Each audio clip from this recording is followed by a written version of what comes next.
আসসালামু আলাইকুম। আপনারা শুনছেন গ্রাম বাংলা ছায়ার দুনিয়া। বাংলার ভূত, বাংলার ভয়, উল্টোপাল্টা গল্প নয়।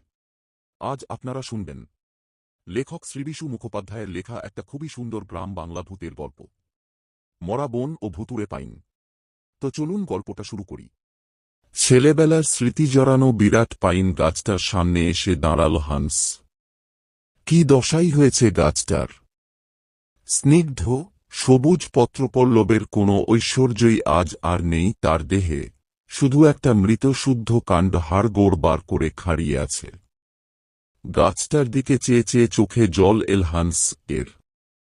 এই গাছের তলাতেই কবর দেওয়া হয়েছিল তার বাবা মাকে। তাদের ছোট দুই ভাইবোনকে রেখে মারা যান হান্সের বাবা ও মা অল্প দিনের মধ্যেই, পরপর। বুড়ো দাদু ও দিদিমার কাছে মানুষ হয়েছিল হান্স আর তার ছোট বোন লেনা। এই গাছের তলায় বসে দিনের পর দিন নাদু ও দিদিমা তাদের নিয়ে কত মজার মজার গল্পই না বলতেন। কিন্তু আজ সে বাবুও নেই, দিদিমাও নেই, আর আদরের সেই একমাত্র বোন সেনাও নেই মানে বেঁচেই নেই নিশ্চয়। অতীতের শেষ স্মৃতি বহন করে দাঁড়িয়ে আছে শুধু ওই হাড়বার করা পাইন আর প্রাসাদ সংলগ্ন বাগনের কারুকার্য করা লোহার গেটটা। বোমার মারাত্মক ধ্বংসলীলা থেকে নিজেকে বাঁচিয়ে এই গেটটা যে কেমন করে এখনো দাঁড়িয়ে আছে সেও এক আশ্চর্য ব্যাপার। হানস আর বেশিক্ষণ চেয়ে দেখতে পারল না এই ধ্বংসস্তূপ। একটা অসহ্য যন্ত্রণায় তার শরীর বিনঝিন করতে লাগল, মাথা, কপাল আর গাল বেয়ে জাম ঝরতে লাগল অনর্গল। এই যুদ্ধ, এই তার পরিণতি। মানুষের সংসার সুখ, ঘরবাড়ি যদি নষ্ট হয়ে গেল, আপনার জন আত্মীয় স্বজন যদি সবই মরে হেজে গেল, তাহলে আর রইল কি? যুদ্ধে জয়লাভ হল আর না হল, কি এসে গেল মানুষের তাতে? যুদ্ধ শেষে দেশের বাড়িতে ফিরে এসে একেবারে স্তষ্ঠিত হয়ে গেল হান্স। অবাক বিস্ময়ে তাকিয়ে রইল তাদের ধ্বংসাবশেষ প্রাসাদ ও আদ্যিকালের ওই পাইন গাছটার দিকে। বাড়ির চেয়ে ওই গাছটাই যেন সবচেয়ে বেশি আজ আকর্ষণ করছে তাকে। এতদিনের যুদ্ধে পরিশ্রান্ত ক্লান্ত হান্স চারিদিকের এই নিদারুণ দৃশ্য সত্যিই যেন আর সহ্য করতে পারল না। গাছটার দিকে তাকিয়ে থাকতে থাকতে তার শরীর অবশ হয়ে আসতে লাগল, চোখের পাতা ভারী হয়ে এল। কোলনে থাকার সময় যদিও হান্স শুনেছিল তাদের দেশে বোমা পড়ার কথা, কিন্তু এ দৃশ্য সে কল্পনা করেনি। নতুন করে এখানে ঘর বাঁধবার আর সম্ভাবনা নেই, তাছাড়া টাকাই বা কোথা? যা ছিল সবই জলে পুড়ে ভেঙে চুরে ধূলিসাৎ হয়ে গেছে, পড়ে আছে শুধু ইটকাঠ লোহার বিক্ষিপ্ত ছোট বড় কতকগুলো স্তূপ। আর দাঁড়িয়ে থাকতে না পেরে বিধ্বস্ত বাড়ির একটা খোলা অংশে গিয়ে বসে পড়ল হান্স। এখন একটু বিশ্রাম না নিলে আর চলতে পারা, এমনকি দাঁড়িয়ে থাকাও সম্ভব নয় তার পক্ষে। বেলা পড়ে এসেছিল। আকাশের গায়ে কে যেন ধূসর কলি ফেরাতে আরম্ভ করেছে, সন্ধ্যা হয়। হান্স তার হাতের রেনকোটটা মাথায় দিয়ে ওই দাওয়ার উপরেই নিজেকে ছড়িয়ে দিল। এই নিরালায়, চারিদিকের এই অস্বস্তিকর পরিবেশের মধ্যেই কে যেন জোর করে শুইয়ে দিল তাকে। বাল্যকাল থেকেই অসীম সাহসী ছিল হান্স, ভয় বলে কিছুই জানত না। এখানেও ভয় তার কিছুই করছিল না বটে, কিন্তু বালা, কৈশোর ও যৌবনের স্মৃতি জড়ানো এই বাড়িটার দুর্নিবার একটা মায়া আস্তে আস্তে কেমন যেন তাকে অভিভূত করে ফেলছিল তন্দ্রার মধ্যে। চোখ জুড়ে আসার মুখে শুয়ে শুয়ে দাদু, দিদিমা ও লেনার কথা গভীরভাবে মনে পড়তেই হান্স হঠাৎ দেখল লেনা তার চোখের সামনে দাঁড়িয়ে। হান্স লাফিয়ে চেঁচিয়ে উঠল, একই লেনা, তুমি বেঁচে আজ তাহলে? বলে তার দিকে হাত বাড়িয়ে দিল শেক হ্যান্ড করার জন্যে, কিন্তু লেনা একটু ব্যবধান রেখে সরে গিয়ে বললে, হ্যাঁ আমি, দাদু ও দিদিমা আমরা সবাই আছি, কিন্তু এখানে নয়, অন্য দেশের। হান্স আশ্চর্য হয়ে বললে, দাদু দিদিমাও বেঁচে তাহলে? কোথায় তাঁরা? এখনই নিয়ে চলো তাঁদের কাছে আমায়। কিন্তু অন্য দেশে তোমরা চলে গেছ তো এখানে এসময় তুমি এলে কি করে? তুমি এখানে এসে জানতে পেরেই আমি এলুম। এখন আমি সব জানতে পারি, সব করতে সারি ইচ্ছে করলে, লেনা বললে গম্ভীরভাবে। একথার তাৎপর্য তলিয়ে দেখার অবসর হল না হান্সের। সে তাড়াতাড়ি বললে, সে কি? অনেক দূর দেশ। যত দূরই হোক নিমেষে আমি তোমায় সেখানে নিয়ে যাব, আবার নিমেষেই পৌঁছে দিয়ে যাব এখানে, বললে লেনা। একথার উত্তরে হান্স বিরক্তির সুরে বোকার মতো বললে, আবার পৌঁছে দিয়ে যাবে বলছো কেন? আমি আর যাব কোথায়? একসঙ্গেই তো থাকব আমরা সবাই। তোমার সেখানে থাকা হবে না হান্স, তুমি শুধু দাদু দিদিমাকে দেখেই চলে আসবে। তাড়াতাড়ি ওই গাছটার উপরে উঠে বসবে, চলো, আমার হাতে বেশি সময় নেই, বলে লেনা সেই শাইন গাছটার দিকে দেখিতে দিল। যন্ত্রচালিতের মতো সেনার সঙ্গে হান্স শুকনো পাইন গাছটার উপর গিয়ে উঠে বসল। ওরা গাছে চড়ে বসবার সঙ্গে সঙ্গেই এরোপ্লেনের মতো হুস করে শুনুল চলতে আরম্ভ করল গাছটা। তারপর কিছুক্ষণের মধ্যেই গাছটা এক জায়গায় এসে নাবতে আরম্ভ করল নিচের দিকে।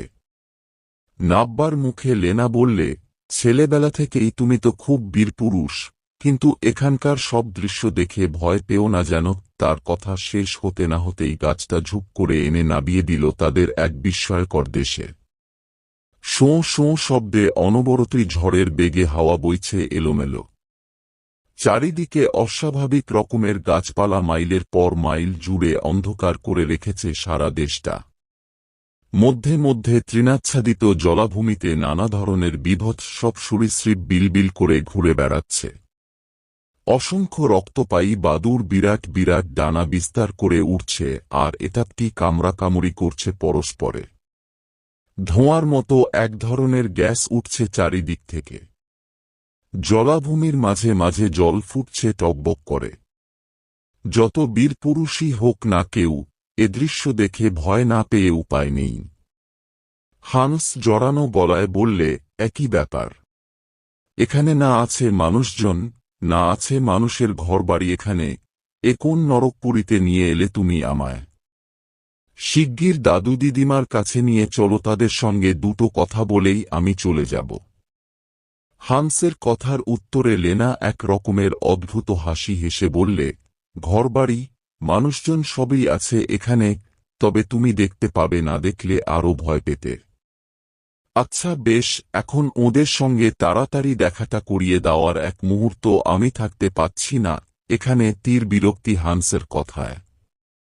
এসো আমার সঙ্গে, বলে একটা জলার পারে হানকে নিয়ে গেল লেনা। দূর থেকে ইঙ্গিত করে বললে, ওই দেখ দিদিমাকে। হানুস দেখলে বুড়ি দিদিমা একটা লাঠির উপর ভর দিয়ে চুপচাপ দাঁড়িয়ে আছে।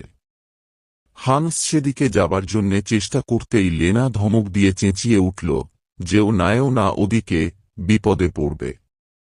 তাছাড়া বুড়ি এখন মানুষও চিনতে পারে না, কথাও বন্ধ হয়ে গেছে। দুজনেরই ওই একই অবস্থা। দাদু, দাদু কোথায়, বলে হান্স মরিয়া হয়ে উঠল তাকে দেখবার জন্যে। লেনা আর একদিকে আঙুল দেখিয়ে বললে, ওই দেখ দাদু বসে বাইবেল পড়ছে এক মনে। ওরও শৈলসকে, কথা বন্ধ হয়ে গেছে, লোক চেনারও ক্ষমতা নেই, আর কান তো গিয়েছিল আগে থেকেই। কি বলছো তুমি, বলেই হান্স লেনার কাছ থেকে ছুটে যেই বুড়োর দিকে যাবে, হঠাৎ দেখে বুড়ো বুড়ি দুজনেই অস্ত্রধান। কেউ কোথাও নেই, শুধু দুটো রক্তচোষা বাদুড় ঝটপট করে উড়ে গেল সেখান থেকে। হা হা হা, বিকটভাবে হেসে উঠল লেনা। একই সব কাণ্ড তোমার, কোথায় নিয়ে এলে তুমি? কথাটা সম্পূর্ণ শেষ না করেই হান্স যেন হাঁপাতে লাগল। তার দম যেন বন্ধ হয়ে আসছে। হান্সের কাছ থেকে একটু দূরেই দাঁড়িয়েছিল লেনা। এই কথার পর সে হান্সের আরও কাছ ঘেঁষে এসে দাঁড়াল। ভারী বিশ্রী দেখাচ্ছে সেনাকে এখন। ক্রমশই তার স্বাভাবিক চেহারাটা বদলাতে বদলাতে এখন যেন কেমন একটা ভয়াবহ রূপ ধারণ করছে। রংটা বদলাতে বদলাতে হতপ্রস্থে যেন পোড়া কাঠের মতো। যুদ্ধফেরত সাহসী জামান সন্তান হান্স মায়ের পেটের বোনের চেহারার এই ভয়াবহ পরিবর্তন দেখে ভয়ে তুম্বিত হয়ে গেল। দুটো হাত জোর করে কাঁপতে কাঁপতে সে চিৎকার করে উঠল, লেনা তোমার দুটি পায়ে পড়ি, তুমি আমায় বাঁচাওয়ে, আমি সহ্য করতে পারছি না। কয়েক মুহূর্ত চুপ করে থাকার পর সেনা কথা বললে। গলাটাও তখন তার অস্বাভাবিক রকম বদলে গেছে। সোজাসুজি লেনা বললে, শোন হান্স, তুমি ভয় পেও না, আমরা কেউই আজ আর বেঁচে নেই, সকলেই মৃত। যুদ্ধ যখন আমাদের দোরগোড়ায় এসে গড়ল, চারিদিকে যখন বোমা পড়ে লোক কুকুর বেড়ালের মতো মরতে লাগল, রুয়েনে সব যখন ধ্বংসের মুখে, আত্মরক্ষার আর কোনো উপায়ই রইল না যখন, তখন বুড়ো দাদু ও দিদিমা নিরুপায় হয়ে আমায় অনুরোধ করলেন তাদের বিষ দিতে। কারণ তাঁরা দেখলেন, এ বয়সে তাঁরা বেঁচে থেকে যদি আমি মরে যাই তো তাদের আর দুর্গতির শেষ থাকবে না, আর সেটা হবে তাদের মৃত্যুর চেয়েও যন্ত্রণার। তাঁদের প্রস্তাবে শেষ পর্যন্ত আমি রাজি হই এবং ঠিক করি এদের বিষ দেওয়ার পর আমি নিজেও বিষ খান। এই ঠিক করে আমাদের যা পুরনো মূল্যবান সোনাদানা ও জুয়েলারি ছিল, যার দাম হবে প্রায় ৫-৭ লক্ষ টাকা, তা সবই বাগানের ওই পাইন গাছের তলায় পুঁতে ফেলি। কিন্তু পুঁতে ফেলার আগে তার একটা লিসা খামের ভিতর পুরে সিল করে আমাদের পুরনো মালি লিসেনভোগকে নিয়ে তুমি ফিরে এলে দেবার জন্যে। লিসেনভোগ এখান থেকে পালিয়ে যায় আত্মরক্ষার জন্যে। তারপর যখন সত্যি আর আমাদের বাঁচার কোনো উপায় নেই দেখি, তখন একদিন রাত্রে দাদু ও দিদিমাকে আমি নিজের হাতে বিষ তুলে নিই। কিন্তু সেই বিষ নিজে খেতে যাবার আগেই আমাদের বাগানের পাশে বোমা পড়ে এবং তারই ধাক্কায় আমাদের হাত থেকে বিয়ের গ্লাস গড়ে যায়। কিন্তু ৫ মিনিট না যেতে যেতেই আবার বোমা পড়ে এবং এবার ঠিক আমাদের বাড়ির উপরেই। সঙ্গে সঙ্গে বাড়িঘর গুড়মুড় করে সব ভেঙে পড়ে আগুন জ্বলে ওঠে চতুর্দিকে। আমি প্রাণ নিয়ে পালাতে গিয়ে দাদু দিদিমার সঙ্গেই পুড়ে মরি এই বাড়িতে। উক, সে কি ভয়াবহ যন্ত্রণাদায়ক অবস্থা! এখন তুমি ফিরে এসেছ দেখে, ওই মূল্যবান ধনরত্ন যাতে তোমার হাতে পড়ে সেই খবরটাই দিতে এসেছি, থাকতে পারিনি। আজ আমি মৃত, আমি মৃত হানস, আজ আমি মৃত বলে শেষের দিকে বিকট চিৎকার করে কেঁদে উঠেই অনুষা হয়ে গেল লেনা হান্সের চোখের সামনে। যেমন হঠাৎ তার আবির্ভাব হয়েছিল, তেমনি অকস্মাৎ সে মিলিয়ে গেল। গা ঘুমের মধ্যেই ওই চিৎকারে কর্ণপটহ যেন ছিঁড়ে যাবার উপক্রম হয়েছিল হান্সের। লাফিয়ে বড়মড়িয়ে উঠে পড়ল সে। একবার ভালো করে নিরীক্ষণ করে দেখল চারিদিক। সে যেখানে ছিল সেইখানেই আছে।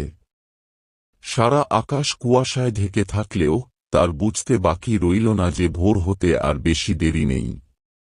সারা গায়ে তখনও ভীতির কাঁটা। এটা যে স্বপ্ন তা কিছুতেই ভাবতে পারছিল না হান্স। এত স্পষ্ট, চাক্ষুষ দেখার মতো এত জীবন্ত কি কখনো স্বপ্ন হয়? পাইন গাছের তলায় লুকোনো ধনরত্নের কথা মনে হতেই সে ডাইল বাগানের দিকে। এখান থেকে সোজাসুজি গাছটাকে দেখা যাচ্ছিল। এতে চড়েই তো গিয়েছিল সে লেনার সঙ্গে। এখনো কিন্তু ঠিক তেমনি দাঁড়িয়ে আছে শুকনো পাইনের কঙ্কালটা, যেমন ছিল আগের দিন বিকালের দিকে। লেনার কথা মতো ওরই তলায় যদি পোঁতা থাকে তাদের সমূহ ঐশ্বর্য, তাহলে তো সবটাই সত্যি হয়ে যায়। একবার ভাবল হান্স। এমনি সব ভাবতে ভাবতে হান্স গাছটার দিকে যাবে বলে যেই উঠেছে, এমন সময় তার চোখের উপর ভেসে উঠল আর এক ভয়াবহ দৃশ্য। এই অদ্ভুত ভুতুড়ে গাছের কাণ্ড দেখে নিজের চোখকেই বিশ্বাস করতে পারে না হান্স।